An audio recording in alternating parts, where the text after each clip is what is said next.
So welcome to the show. Let's see, it's been a week. It's now Saturday. I have waterproofed everything. It's dried for a week, and I've gone ahead and taped up all the seam lines where I'm going to be caulking. So around all the corners, all the major flex points between walls, between the tile and the tub, and then around the edges that lead down where water could encroach, along the bottom, and then everywhere around the base of the floor. So real quick, before I did that, wherever I fixed the grout, as you can see, it's now nice and clean and solid.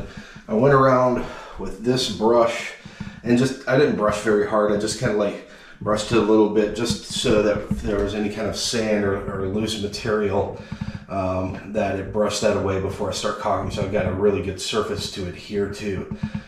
So I'm sure someone out there is going to say, why did you go to the effort of fixing all the grout and then waterproofing all the grout and everything else if you're just going to go around and caulk?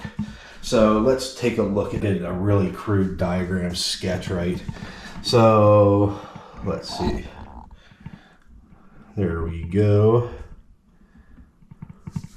Okay, so right here, if we didn't have that grout line set in here, this would be a flex point for structural instability over time. In other words, it's probably not going to crack in the next day or week or month or year. But the more that there's flex points there, bad grout, it's not solid, it's going to create a flex point. So that could either cause cracking of the tile or just other issues that I didn't want. So that's why I went and fixed that structural instability.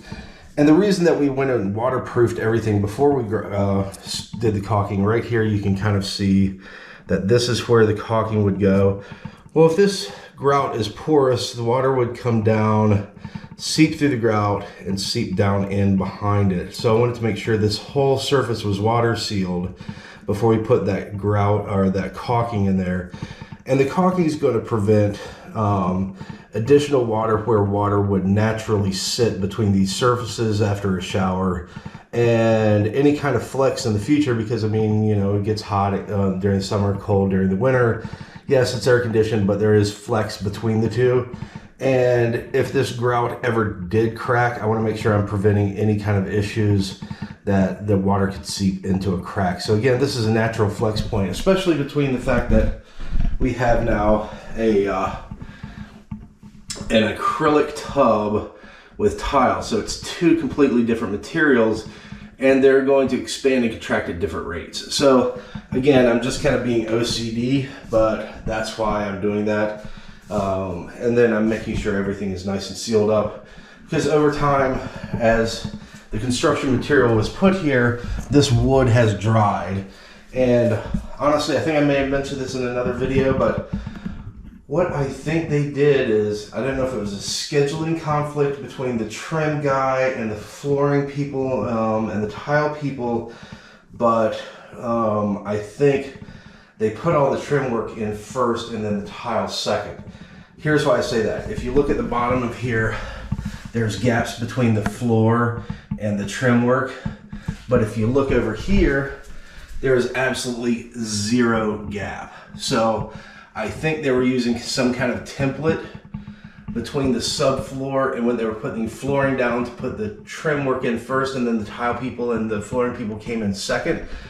Because again, no gap here, there's gaps everywhere else. So I think they gapped it wrong before they came in. So I'm trying to fix that so it A, looks nice, and B, it'll keep any kind of air movement between underneath the house and you know, this room in general. So water sealing it, and then you know, air sealing it and that sort of thing. So that's where we are right now, and that's where we're going to start leading off. Right, I'm going to start caulking everything, getting everything ready to be done. So I'm also going to be redoing the caulking here around the sinks, so that way it's got a nice brand new caulk line. So again, everything's nice and pretty and done. So we'll catch you a little bit. I got a lot of work to do. Talk to you later. Bye.